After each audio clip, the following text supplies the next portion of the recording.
오늘 또 독창을 한 우리 구병록 형제는 지금 군 생활을 하고 있는 거 다 알고 계시죠? 예, 군 생활이 광야와 같을지라도 그 속에서 하나님 만나고 하나님의 은혜 가운데 새롭게 거듭나는 우리 모두가 되어지기를 간절히 소망합니다.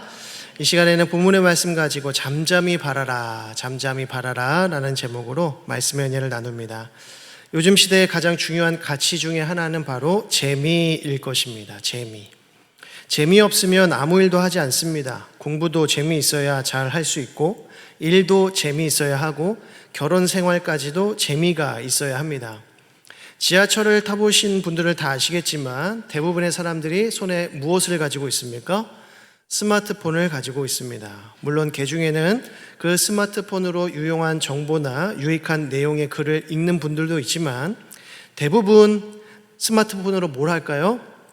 오락을 하든지 아니면 동영상을 보든지 요즘에 잘 말하는 릴스나 쇼츠를 많이 보고 있습니다.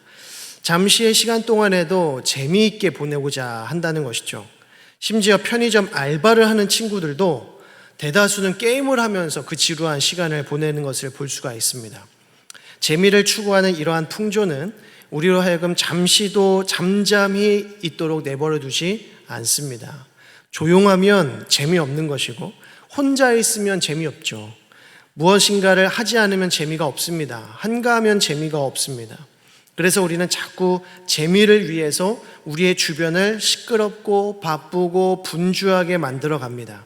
계속 무엇인가를 한다는 것이죠.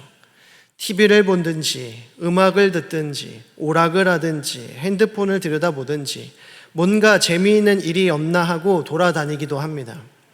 그런데 심각한 문제는 무엇인고 하니 이 시대의 교회 안에서도 재미만을 추구하며 방황하는 성도들이 결코 적지 않다는 사실입니다. 만약 교회 안에서 재미를 추구한다는 것이 우리의 영혼과 경건의 삶에 큰 유익을 준다면 상관이 없겠지만 만약 이러한 시대적인 풍조가 우리 신앙에 큰 해악을 가져오는 일이라면 어떻게 해야겠습니까? 예상대로 이미 상당수의 저명한 신학자들과 목회자들이 교회 안에 물들어 있는 이러한 풍조의 위험성을 간파하고 극히 경계할 것을 가르쳤습니다. 이렇게 재미를 추구하는 세상의 풍조와 교회 안에 스며든 재미의 영향력 속에서 나의 영혼이 잠잠히 하나님만 바라며 라고 하는 이 다윗의 고백은 너무나도 먼 나라 이야기 같이 들립니다.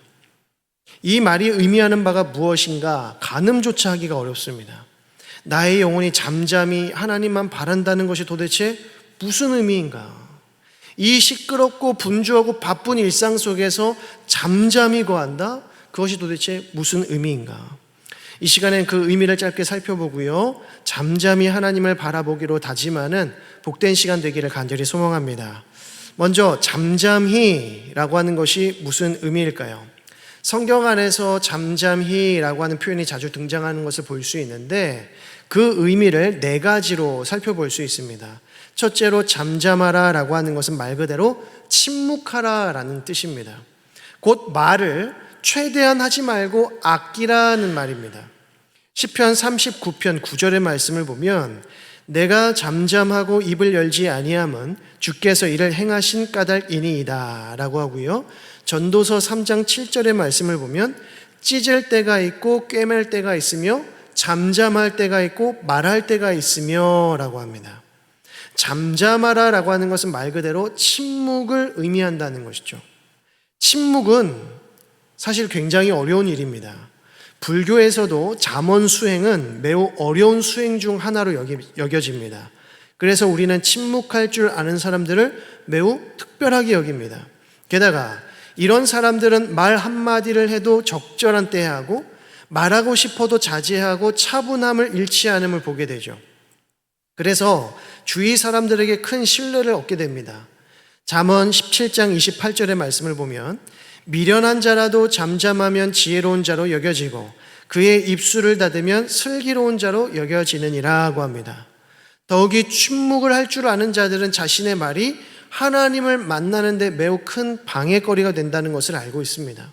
그래서 중세교회 시대의 경건운동에 힘썼던 그리스도인들은 가장 먼저 침묵하는 법을 훈련해야 했습니다.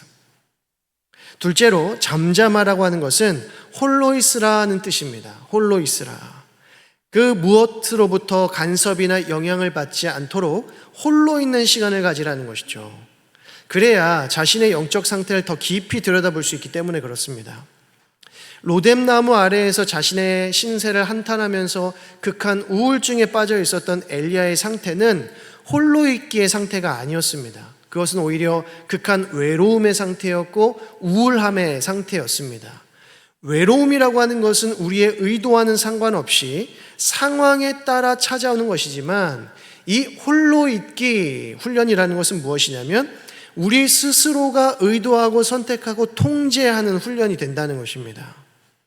로뎀나무 아래에서 극한 외로움에 있었던 엘리야는 하나님의 천사가 먹여주시는 떡과 물로 인해서 힘을 얻게 되었고, 한 걸음에 40주야를 걸어서 호렙산에 이르게 됩니다. 바로 거기서 그는 하나님 앞에서 외로움이 아니라 홀로 있기 상태로 머물 수 있게 됩니다. 이러한 상태에야 비로소 잠잠히 하나님만 바랄 수 있게 되는 것이죠. 셋째로, 잠잠하라고 하는 의미는 집중하라라는 뜻입니다. 집중하라. 다윗은 하나님만 바라보기 위해서, 곧 하나님께 집중하기 위해서 잠잠했습니다. 잠잠하다는 것은 하나님께 집중하기 위한 전제 조건이 되는 것이죠. 우리의 주의가 시끄럽거나 산만해지면, 또 우리의 마음이 분주해지면 결코 집중할 수 없게 됩니다. 더욱이 하나님께 시선을 고정할 수가 없습니다. 한때 멀티태스킹이라고 하는 용어가 유행한 적이 있었습니다.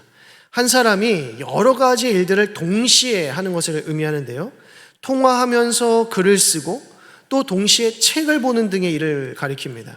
주부들은 통화를 하면서 찌개를 끓이고 동시에 TV 드라마를 봅니다. 그런데 전문가들은 말하기를 이 멀티태스킹이라고 하는 것은 사실 불가능한 일에 가깝다라고 말합니다. 그래서 이 일도 저 일도 완벽하게 해낼 수 없는 매우 비효율적인 일을 가리켜서 멀티태스킹이라고 합니다. 바둑의 고수들은 바둑돌 그 하나를 놓기 위해서 얼마나 몰두하고 집중하는지 모릅니다. 우리가 이번 올림픽 때 잘 보셔서 알겠지만, 탁월한 양궁 선수들이 그 표적의 중심을 맞추기 위해서 얼마나 집중하면서 애를 쓰는지 모릅니다. 절대 멀티태스킹 하지 않습니다. 절대 한눈 팔지 않는다는 것이죠. 우리는 그들에게서 멀티태스킹 하는 모습을 결코 발견할 수가 없습니다. 집중해야 하기 때문에 그렇죠. 다윗 역시도 하나님께 집중하기 위해서 스스로 분주한 상황을 만들지 않았습니다. 재미를 찾지 않았습니다. 하나님께 집중한다라고 하면서 다른 일 하지 않았다는 것입니다. 이 일, 저 일 하지 않았습니다. 그는 오직 하나님께만 집중했다는 것이죠. 그것이 바로 잠잠하라는 뜻입니다. 마지막으로 잠잠하라는 뜻은 들으라는 의미입니다. 들으라. 신명기 27장 9절의 말씀을 보면 모세와 레위 제사장들이 온 이스라엘에게 말하여 이르되 이스라엘아 잠잠하여 뭐하라? 들으라. 듣기 위해서는 무엇이 필요하다는 것입니까? 잠잠해야 한다는 것입니다. 하나님의 말씀을 듣기 위해서는 반드시 잠잠해야 한다는 것이죠. 잠잠하지 못하면 들을 수가 없는 것입니다. 엘리야가 호렙산에서 하나님의 세미한 음성을 들을 수 있었던 것은 그가 잠잠한 상태에 머물러 있었기 때문입니다. 그래서 열왕기상 19장 12절은 이렇게 말씀하죠. 또 지진 후에 불이 있으나 불 가운데에도 여호와께서 계시지 아니하더니 불 후에 세미한 소리가 있는지라고 합니다. 하나님의 세미한 음성을 바람이나 지진이나 불 가운데서는 결코 들을 수 없다는 것입니다. 하나님께서 우리에게 말씀하시는 순간은 언제나 잠잠하고 고요한 순간입니다. 우리가 스스로 들리지 아니하고 침묵하고 홀로 있으므로 더욱 하나님께만 집중할 때에 하나님은 비로소 우리에게 말씀하기 시작한다는 것이죠. 잠잠한 시간, 잠잠한 때를 사모하실 수 있기를 바랍니다. 그러한 순간을 의도적으로 만드실 수 있기를 바라고 부단히 창조해내실 수 있기를 바랍니다. 이것이 매우 탁월한 영적인 훈련이고 경건의 훈련입니다. 우리가 잠잠히 하나님만을 바랄 때에 우리에게 놀라운 영적인 사건들이 발생하기 시작하고요, 하나님께서 우리 가운데 일하기 시작하신다는 것입니다. 잠잠하지 않는 자들에게는 일하시지 않습니다. 그렇다면 우리가 이 잠잠함의 훈련을 할 때 우리에게 어떠한 유익이 찾아오는지를 살펴보겠습니다. 첫째로, 우리는 잠잠할 때에 하나님을 만날 수 있습니다. 16세기에 스페인의 성녀로 불렸던 아빌라의 테레사는 당신이 홀로 있으면 하나님을 만나게 된다라고 말했습니다. 당신이 홀로 있으면 하나님을 만나게 된다. 이보다 더 큰 유익이 어디 있겠습니까? 잠잠히 바라는 훈련을 통하여서 하나님을 만날 수 있다면 잠잠함의 훈련을 하지 말아야 할 이유가 어디에 있겠습니까? 잠잠할 때에 하나님을 만날 수 있다면. 다윗은 잠잠히 하나님만을 바랬습니다. 그랬더니 그에게 놀라운 일들이 일어나기 시작합니다. 그것은 하나님을 만났다는 것이죠. 1절의 말씀을 보겠습니다. 나의 영혼이 잠잠히 하나님만 바라며 나의 구원이 그에게서 나오는도다. 5절 말씀, 나의 영혼아 잠잠히 하나님만 바라라. 무릇 나의 소망이 그로부터 나오는도다. 하나님을 잠잠히 바랬더니 하나님을 만났습니다. 그 증거가 무엇입니까? 하나님께로부터 흘러나오는 구원, 하나님께로부터 흘러나오는 소망을 얻게 되었다는 것입니다. 다윗은 구원과 소망의 하나님을 만난 것이죠. 우리가 잠잠히 바라는 훈련을 하게 되면 우리는 하나님을 만날 수 있게 되는 것입니다. 그리고 구원과 소망을 경험하게 됩니다. 우리에게 구원의 감격이 없고 간절한 기대와 소망이 사라진 이유가 무엇일까요? 하나님을 만난 지 오래되었기 때문에 그렇습니다. 나에게 왜 구원의 감격이 없는가? 나에게 왜 간절한 기대와 소망이 없는가? 비전이 없는가? 하나님을 만난 지 오래되었기 때문입니다. 하나님을 만나지 못하고 만난 적이 없는 그리스도인이라는 말처럼 공허하고 허무한 말이 없습니다. 하나님을 만난 적이 없는 그리스도인? 잠잠히 바라는 훈련을 하고 계십니까? 그래서 그 가운데 자신을 만나주시는 하나님을 만나셨습니까? 잠잠한 중에 하나님께로부터 흘러나오는 구원의 감격과 간절한 소망을 간직하고 계십니까? 저와 여러분의 삶에 이러한 은혜가 충만케 되기를 간절히 소망합니다. 혹 잠잠함보다는 분주하고 시끄러운 상황들을 더 좋아하거나 의미보다는 재미를 더 추구하며 살고 있지 않은지 자기 자신을 면밀하게 돌아보실 수 있기를 바랍니다. 우리의 인생을 참으로 가치 있고 의미 있게 만드는 것은 하나님을 잠잠히 바라보는 그 시간인 줄로 믿으시기 바랍니다. 둘째로, 잠잠함의 훈련이 우리에게 주는 영적인 유익은 우리로 하여금 하나님을 만나게 할 뿐만 아니라 그분을 의지함으로써 우리의 마음을 토하도록 만든다는 사실입니다. 우리의 마음을 토하도록 만드신다. 오늘 본문 8절을 보시면 백성들아 시시로 그를 의지하고 그의 앞에 마음을 토하라. 하나님은 우리의 피난처시로다 라고 합니다. 그분 앞에서 우리의 마음을 토한다라는 것은 어떤 의미일까요? 하나님께 우리의 모든 것을 진실하게 밝히 드러낸다는 것입니다. 그 무엇도 더 이상 숨기려거나 감추지 아니하고 하나님께 진실하게 드러내는 것, 그것이 나의 마음을 하나님께 토한다는 의미입니다. 우리는 우리가 의식하지 못할 정도로 수많은 외식과 거짓으로부터 무장되어 있습니다. 사람들 앞에서 꽤 괜찮은 사람으로 인식되기 위해서 부단히 노력합니다. 실상은 매우 연약한 사람인데 강한 척합니다. 실상은 매우 부족한 사람인데 다 가진 척합니다. 실상은 매우 비참한데 여유로운 척합니다. 실상은 매우 공허한데 충만한 척합니다. 실상은 매우 어리석은데 지혜로운 척한다는 것이죠. 실상은 매우 외로운데 그렇지 않은 척한다는 것입니다. 실상은 죄인인데 의인인 척합니다. 그러나 우리가 하나님 앞에 잠잠히 있게 될 때에 우리는 그 가운데 나를 만나주시는 그 하나님으로부터 흘러나오는 모든 위대한 구원과 소망을 마주하게 되죠. 그리고 하나님 앞에 너무나도 초라하고 보잘것없는 우리 자신의 실존을 보게 되는 것입니다. 그런데 그것이 하나님 앞에 부끄럽지가 않은 것이죠. 왜냐하면 그분이 나의 있는 모습 그대로 다 받아주시고 용납해 주실 것이라고 하는 확신이 있기 때문에 그렇습니다.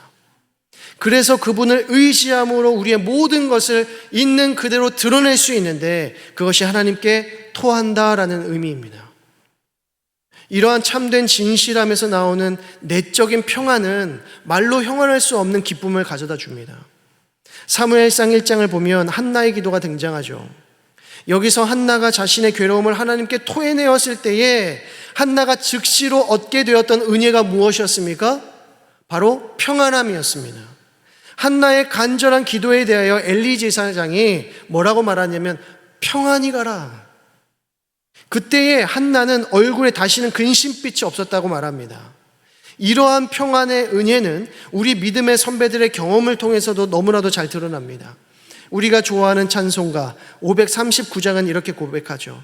주 예수께 조용히 나가 내 마음을 어떻게 하라? 쏟아놓으라. 늘 은밀히 보시는 주님 무엇을 베푸시리? 큰 은혜를 베푸시리.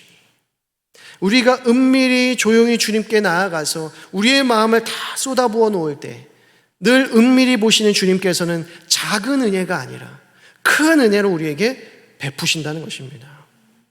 예수님께서도 이렇게 약속하시죠. 너희가 구제할 때에, 기도할 때에나 금식할 때에 이렇게 하라.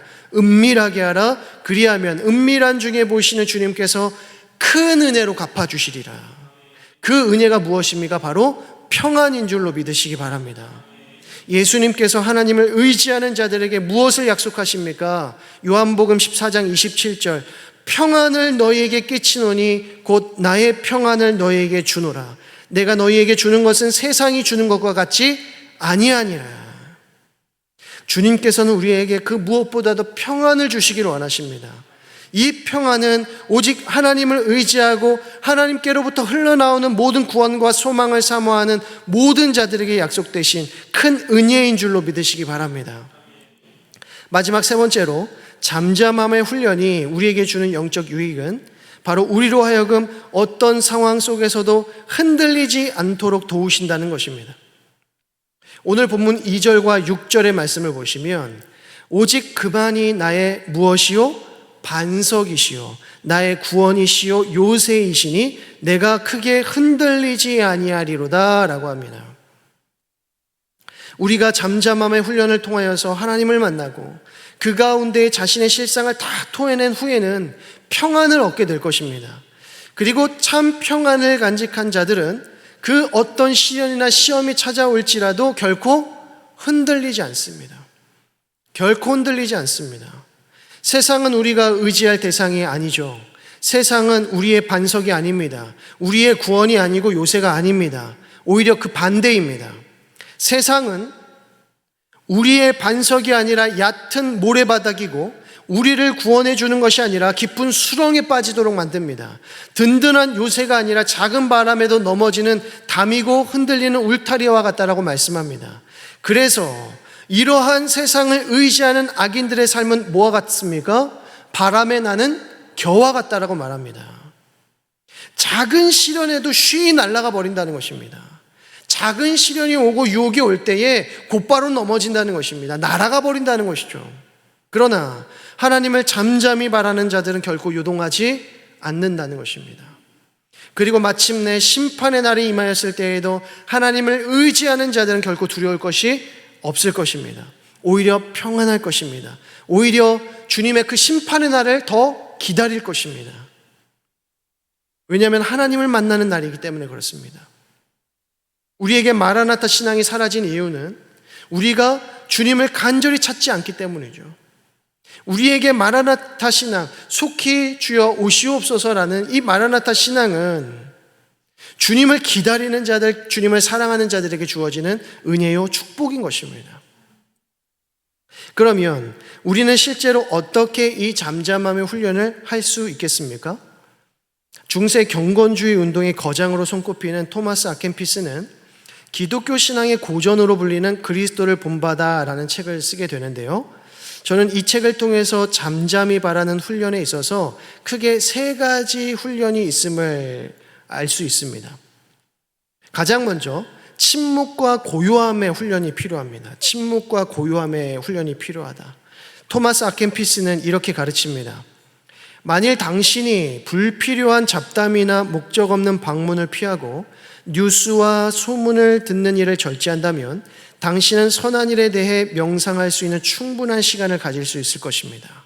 그리고는 이어서 이렇게 말합니다. 위대한 성도들은 될 수 있는 한 사람들이 모인 곳을 피하고 고독하고 은밀한 가운데서 하나님을 섬겼습니다. 어떤 경건한 사람은 내가 사람들 가운데 있을 때마다 나는 전보다 작은 사람이 되어 돌아오게 됩니다 라고 고백하고 합니다. 우리가 종종 많은 시간을 사람들과 더불어 이야기하는 중에 이러한 말이 사실임을 경험하게 됩니다. 도에 지나치지 않게 말한다는 것보다는 전혀 말하지 않는 편이 훨씬 쉽습니다. 그리고 집 밖에서 대중들과 어울리는 것보다 집에서 조용히 지내는 것이 더 쉬운 일이기도 합니다. 토마스 아켄피스가 말하는 말의 요지는 이것입니다. 사람들과 함께 모여서 유익하지 못한 대화들을 하느니 차라리 집에서 홀로 침묵하며 보내는 것이 우리 영혼에 더욱 유익하다는 것입니다. 우리는 침묵과 고요함의 훈련을 하기 위해 될 수 있는 대로 사람들이 많이 모인 곳을 멀리해야 합니다. 근데 저와 여러분들은 어떻습니까? 될 수 있는 한 사람들이 많이 모인 곳으로 가기를 원하죠. 왜냐하면 그런 곳이 재미있기 때문에 그렇습니다. 시끌벅적하고 사람들이 많이 있고 웃음소리가 끊이지 아니하는 그곳이 재미있는 곳이기 때문에 그렇습니다. 그러나 우리 영혼에 의미 있는 곳은 조용한 곳이라고 하는 것이죠. 잠잠한 곳이라는 것입니다. 더 큰 문제는 사람들이 많은 곳에서 우리는 더 많은 말을 하게 되고 그만큼 더 많은 실수를 저지르게 되고 그로 말미암아 더 많은 후회를 하게 되고 그만큼 하나님과 더 멀어지게 되는 것입니다. 사람이 많은 곳에 가고 사람이 많이 모인 공동체 속에 있다면 어떻게 침묵할 수 있겠습니까? 오히려 더 많은 말을 하게 될 것입니다. 더 많은 말을 하게 되면 실수를 많이 하게 되고 후회가 남고 우리 영혼에 유익이 될 수 없다는 것이죠. 따라서 될 수 있는 대로 혼자만의 시간을 갖도록 노력해야 할 것이고요. 말을 최대한 줄이고 조용히 있을 수 있는 시간을 의도적으로 만드시라는 것입니다. 두 번째로 우리는 하나님을 잠잠히 바라기 위해서 듣는 기도의 훈련을 해야 합니다. 이 말인즉슨 듣는 기도라고 하는 것은 결국 듣기 위한 기도라는 말입니다. 듣는 기도는 말 그대로 듣는 기도, 듣기 위한 기도이죠. 나 혼자 말하고 나 혼자 요구하고 나 혼자 늘어놓는 기도가 아닌 것입니다. 듣는 것에 초점을 맞추는 기도라는 것입니다. 그래서 시편 130편 5절은 이렇게 말씀합니다. 나 곧 내 영혼은 여호와를 기다리며 나는 주의 말씀을 바라는도다 라고 했습니다. 우리가 기도회로 모입시다, 기도합시다 라고 하면 기도하고 계십니까? 라고 하면 힘들어하는 이유가 무엇입니까? 우리가 계속해서 하나님께 뭐라고 말해야 될 것 같고 통성 기도를 해야 될 것 같고 끊임없이 말을 해야 될 것 같은 기도 제목을 끊임없이 드려야 할 것 같은 생각 때문에 그렇습니다. 그런데 하나님께서 우리에게 그 무엇보다 원하시는 기도는 바로 듣는 기도라는 것입니다. 듣기 위해서 하나님 나에게 말씀하여 주옵소서, 종에게 말씀하여 주옵소서, 내가 듣겠나이다 라는 마음으로 하나님 앞에 나아가는 기도를 우리 주님께서는 원하고 계신다는 것입니다. 그리고 바로 여기에서 우리가 듣는 기도의 훈련을 잘하기 위해 말씀을 부단히 읽고 가능하다면 그 말씀을 숙지하고 암송하는 일이 유익하다는 사실을 깨닫게 됩니다. 하나님께서 우리에게 말씀하실 때에는 다른 도구를 사용하시지 않습니다. 우리가 듣는 기도한다 라고 했을 때 주님 제가 듣는 기도합니다. 주님 말씀하여 주옵소서, 말씀하여 주옵소서 라고 했습니다. 그럼 하나님께서 말씀하시죠. 이렇게 들리게 말씀하시죠. 모세야 너는 이렇게 하거라, 경신교회 성도들에게 이렇게 말하거라, 이렇게 하거라, 이렇게 하시죠. 그렇게 하면 큰일 납니다. 그죠? 하나님이 말씀하신다는 것은 이 성경의 말씀을 의미하는 것입니다. 이 말씀을 떠나서는 결코 하나님께서는 다른 방식으로 말씀하시지 않습니다. 물론 다른 이들을 통해서 하나님의 뜻을 밝혀줄 수는 있겠지만 그 뜻은 어디에 있습니까? 성경에 있습니다. 다른 이들을 통해서 우리에게 말씀하실 때조차도 그것은 이 성경 말씀 안에 있는 하나님의 말씀인 것입니다. 그래서 우리가 말씀을 부단히 읽고 외우고 암송하고 필사하는 것은, 그리고 배우는 것은 하나님의 말씀의 그 뜻을 온전히 분별하기 위함이라는 것이죠. 혹 사탄이 우리에게 말할 때가 있습니다. 귀신이 우리에게 말을 걸 때가 있습니다. 악한 자들이 우리에게 말을 걸 때가 있습니다. 마치 하나님의 뜻인 것처럼 말할 때가 있다는 것이죠. 근데 우리가 어떻게 분별할 수 있겠습니까? 성경을 떠나서는 분별할 수 없습니다. 오직 성경 안에서 분별하고 성경 안에서 하나님의 말씀을 듣는 것이죠. 우리가 듣는 기도를 한다는 것은 그 말씀에 더 집중하는 것입니다. 마지막 세 번째로 토마스 아켄피스는 성경을 읽는 것 외에, 자, 여기서 잘 들으십시오. 경건한 책을 읽는 것을 강조하면서 이렇게 말합니다.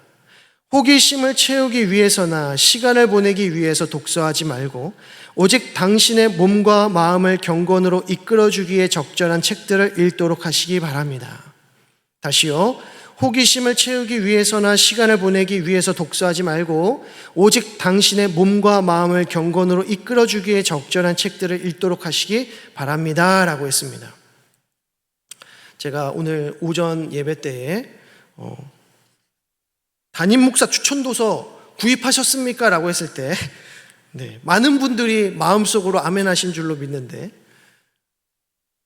제가 처음으로 추천도서를 추천한 거기 때문에 얼마나 고민했을까요? 많은 고민 끝에 추천을 해드린 거예요. 자, 그런데 이런 책이 있구나. 이런 책이 있구나. 근데 딱 제목만 봐도 재미없겠네. 벌써 재미가 없어. 그죠? 그리고 소개한 내용도 재미가 없어요. 자, 그런데 토마스 아켄피스가 뭐라고 말합니까?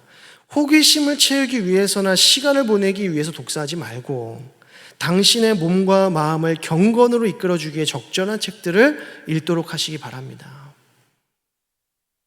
때로는 성경의 내용을 읽거나 이해하기 힘들 때 이 경건서적의 도움을 받을 필요가 있습니다. 경건서적은 어디까지나 성경 읽기에 도우미 역할을 해야 합니다. 성경보다 더 높은 권위를 가져서는 안 되는 것이죠. 그리고 반드시 건전한 신학 사상을 토대로 하고 있는 저자의 책들을 가까이 해야 합니다. 그래서 여러분들이 아무리 좋아하는 책들이라고 할지라도 목회자의 감수를 받으실 수 있어야 된다는 것이죠. 왜냐하면 다른 신학일 수 있기 때문에 그렇습니다. 그래서 이 경건서적을 읽는 것이 너무나도 중요하고 우리 이 영혼의 훈련에 있어서, 이 잠잠함의 훈련에 있어서 매우 유익하다라는 것입니다. 말씀을 정리하겠습니다. 우리가 사는 이 시대는 그야말로 재미를 추구하는 시대, 곧 재미의 시대입니다. 재미가 최우선순위이고 재미가 힘이고 재미가 의미가 되는 시대를 살아가고 있습니다. 여러분들이 유튜브를 보신다고 할지라도 재미없으면 오래 보지 못합니다. 그리고 재미있는 구간만 봅니다. 요즘 저희 아이들도 이제는 텔레비전 프로그램들을 거의 안 봅니다. 유튜브 보지 말고 텔레비전 좀 봐라. 이제는 이런 시대가 됐습니다. 텔레비전도 보지 마라 시대가 아니고 이제는 유튜브나 릴스 때문에 오히려 TV를 봐라라는 시대가 되었어요. 근데 저희 아이들도, 그리고 요즘의 아이들 TV 안 봅니다. 왜 안 볼까요? 재미없으니까. 재미없으니까 TV 안 봅니다. 이런 시대입니다. 우리가 얼마나 분주하고 시끄럽고 재미를 추구하는 삶을 살아가고 있는가, 얼마나 조용히 있는 것을 꺼려하고 힘든 시간을 살고 있는가. 그러나 그 결과는 무엇입니까? 우리 영혼에 매우 심각한 위기를 가져온다는 것입니다. 그러나 다윗은 잠잠히 하나님을 바라는 시간을 통해서 그 영혼의 큰 기쁨과 담대함과 확신을 얻을 수 있었습니다. 그는 영혼의 잠잠함을 통하여서 하나님을 만났고 그로부터 나오는 구원의 감격과 소망의 기쁨을 얻을 수 있었습니다. 그리고 그 무엇보다 숨기지 아니하고 자신의 모든 것을 토해낼 수 있었고 마침내 세상에 그 어떤 시련과 시험이 온다고 할지라도 요동하지 아니하는 견고한 신앙을 가질 수 있었다는 것입니다. 마찬가지로 저와 여러분들 역시 이 잠잠함의 시간을 통하여서, 잠잠함의 훈련을 통하여서 다윗이 누렸던, 그리고 우리의 놀라운 신앙의 선배들이 누렸던 영적인 유익들, 그 기쁨들을 풍성히 누릴 수 있는 저와 여러분 되어지기를 주님의 이름으로 간절히 축원드립니다. 기도하겠습니다. 하나님 아버지, 은혜와 사랑을 감사드립니다. 이 오후의 시간에도 저희들 하나님을 예배할 수 있도록 인도하여 주시고 하나님의 귀한 말씀으로 덧입혀 주시니 감사드립니다. 주신 말씀과 같이 나의 영혼이 잠잠히 하나님만 바랄 수 있도록 인도하여 주시고 하나님으로부터 나오는 모든 은혜와 영적인 유익들을 풍성히 누리는 우리 모두가 되어질 수 있도록 인도하여 주옵소서. 새롭게 시작되는 이 한 주 가운데 말씀으로 승리할 수 있도록 인도하시고 듣는 기도를 통하여서 주님 앞에 더 가까이 나아갈 수 있도록 인도하여 주옵소서. 그래서 이 세상 속에서 참된 빛과 소금의 역할 잘 감당하는 우리 모든 경신의 성도들 되어질 수 있도록 인도하여 주옵소서. 믿고 감사드리며 예수 그리스도의 이름으로 기도드립니다. 아멘.